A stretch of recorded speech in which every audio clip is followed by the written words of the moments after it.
ये जो एमएलसी का चुनाव था, हम लोग एक्सपेक्ट कर रहे थे कि ये कुछ इलेक्शन होगा, लेकिन हुआ नहीं। ये तो निर्विरोध हो रहा है। और दूसरा, आज तो विभाग बटे, आज तो बम है। बिल्कुल, देखिए आज ऐसे विषय पर बातचीत हो रही है कि जब कुछ लोगों की लॉटरी लग गई, कुछ लोगों का राजनीतिक कैरियर शुरू हो गया, कुछ लोग उच्च सदन से बाहर हो गए और कुछ ऐसे भी नाम आए जिनके संघर्ष काफ़ी लंबा था और आज उनको बहुत बड़े पद भी मिल गए।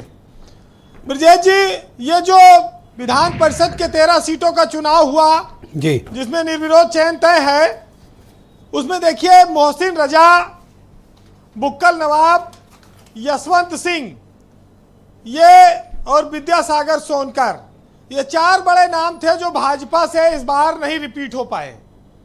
विद्यासागर सोनकर हो सकता है लोकसभा का चुनाव लड़े, वो पहले भी सांसद रहे हैं, उनको पार्टी आगे कई मौका देने वाली होगी। लेकिन इनका क्या होगा? एक हमारे एमएलसी साहब थे, वो मंत्री को पीछे धकेल के अपना आगे फोटो खिंचवाने लगते थे, उनका नाम कट गया। और बुक्कल नवाब तो खैर लोग जानते ही हैं, ईरानी चाय पिलाने के मशहूर, वो भी चले गए। अब बात आती है कि भाजपा ने तो जो किया, लेकिन सपा पे प्रदेश अध्यक्ष नरेश उत्तम का नाम कट गया। समाजवादी पार्टी ने अपने प्रदेश अध्यक्ष को इस बार रिपीट नहीं किया और एक जिले से 2 एमएलसी बना दिया। ये भी बड़े आश्चर्य की बात है। तो लोग तो निर्दलीय हो जाएंगे क्योंकि सीट जितनी है 13 उतने प्रत्याशी हैं।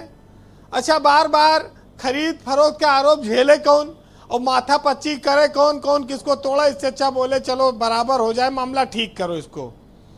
लेकिन भाजपा में 2 नामों की जिनकी आपने चर्चा की, वो उनकी चर्चा इसलिए जरूरी हो जाती है, विजय बहादुर पाठक और महेंद्र सिंह, जो संगठन के लोग हैं। महेंद्र सिंह तो मंत्री थे, उनका पद चला गया, मंत्री पद से उनको हटा दिया गया, लेकिन उसकी परवाह नहीं की। उन्होंने पार्टी की बड़ी बड़ी जिम्मेदारियां निभाई और आज भी मध्य प्रदेश के प्रभारी हैं। तो भाजपा में एक चीज जो पुराने लोग हैं उन्होंने ये दिखाई कि सब्र के साथ आगे बढ़ना है, पार्टी की जिम्मेदारी के साथ आगे बढ़ना है, मंत्री पद आता और जाता रहेगा। तो ये बात तो समर्पित कार्यकर्ता जो होता है वो सोचता है। जी ब्रजेश जी, अगर सपा चाहती तो बलराम सिंह यादव को रोक सकती थी, उनकी जगह किसी और बड़े कार्यकर्ता को वो भेज सकती थी, एक सीट थी। लेकिन लोग कहने लगे कि उनका अंतिम मामला है, बुजुर्ग हैं, एक मौका उनको मिल जाना चाहिए। तो अखिलेश यादव तो एक मौका तो अहमद हसन को भी मिला और वो सीट बीजेपी को चली गई उनके निधन के पश्चात।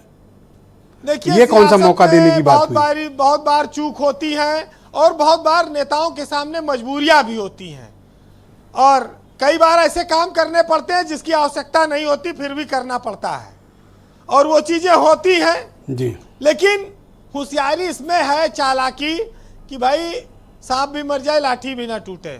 चुनाव के नाम पे चुनाव हो जाए और चुनाव मतदान भी ना हो और सब निर्विरोध चुन लिए जाए। नेता देखिए, अपनी सेटिंग की बात आती है, पेंशन हो, वेतन हो, सुविधा हो, ये सब एक साथ हो जाते हैं, आपस में मिलके बना लेते हैं माहौल। तो राज्यसभा में आपने देखा थोड़ा बहुत कुश्ती हुई, उसके बाद अब एमएलसी में वो बवाल कौन कर रहे, उस पर इतना माथा पच्ची की जरूरत नहीं थी। ब्रजेश जी, आज मंत्रियों को विभाग बट गए। ओम प्रकाश राजभर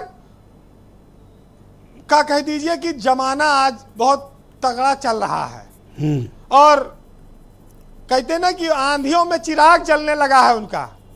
आज राजभर को भाजपा ने इतना दे दिया कि शायद उन्होंने इतना सोचा भी नहीं होगा और दिल खोल कर दिया।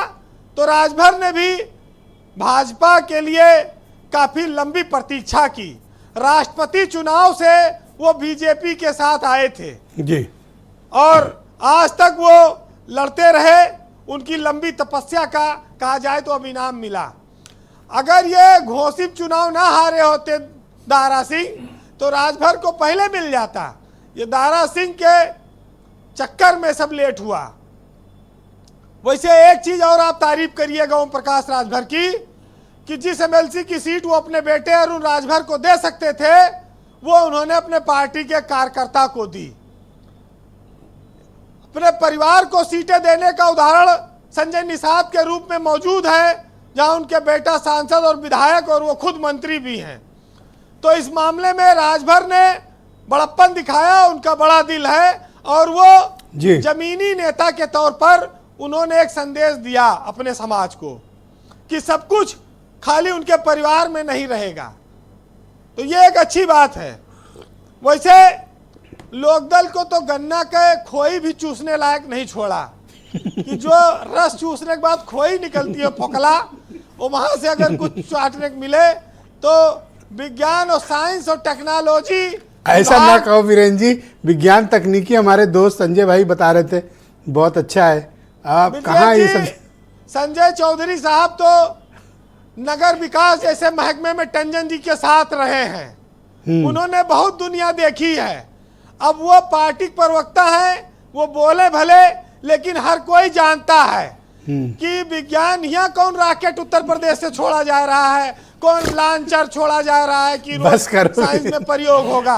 ये तो भारत सरकार के पास इसका सब अधिकार है। अच्छा ठीक है। तो आज अनिल दुबे होते तो आज माथा पीट लेते अपना कि ये क्या हो गया, क्या जवाब दें।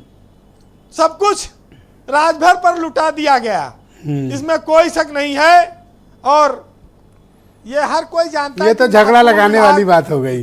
नहीं देखिए, ये तो हर कोई जानता है कि महत्वपूर्ण विभाग क्या होता है, बड़ा विभाग क्या होता है, मलाईदार विभाग क्या होता है, हर कोई जानता है। इसमें कहीं ना कुछ नहीं है।